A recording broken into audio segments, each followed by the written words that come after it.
జై శ్రీరామ్.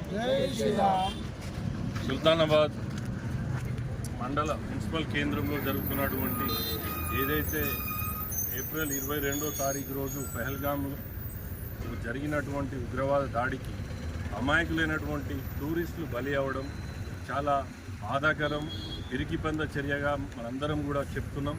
అయితే మనం గుర్తుంచుకోవాల్సింది ఒకటి ఉన్నది, ఏంటంటే మన భారతదేశపు గాలి పీల్చుతూ మన భారతదేశపు తిండి తింటూ మన దేశానికి వ్యతిరేకిస్తున్నటువంటి ఎవరికి కూడా భారతదేశంలో స్థానం లేదు.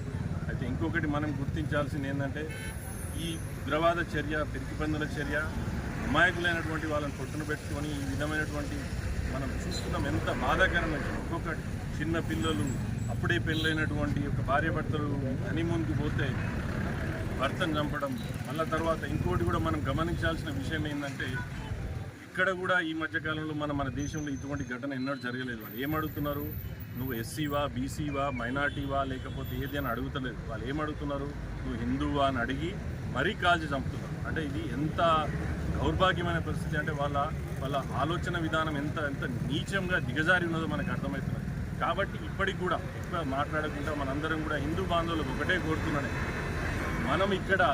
మనం బీసీలమని, ఎస్సీలమని, ఎస్టీలమని మనం కొట్లాడుతున్నాం. మనం ఈ కులం ఆ కులం అని కొట్లాడుతున్నాం. మన మహారాష్ట్రనా, తెలంగాణనా, ఆంధ్రానా ఇవని చెప్పి మనం కొట్లాడుతున్నాం. వాళ్ళు ఏమాడుతున్నారు, నువ్వు హిందువా కాదా? మన హిందూ బాంధవులు అందరం కూడా మనం ఇప్పుడు ఆలోచించాల్సిన పరిస్థితి ఏర్పడ్డది.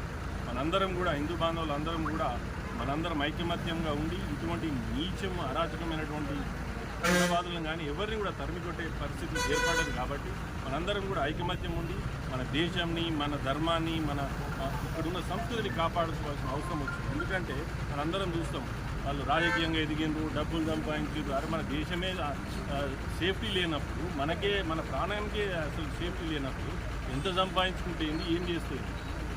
కాబట్టి మనందరం ఒకటే కోరుతున్నాం, హిందూ బాంధవులు అందరం కూడా ఐకమత్యంగా ఉండాలి. మనందరం కూడా పోరాడదాం.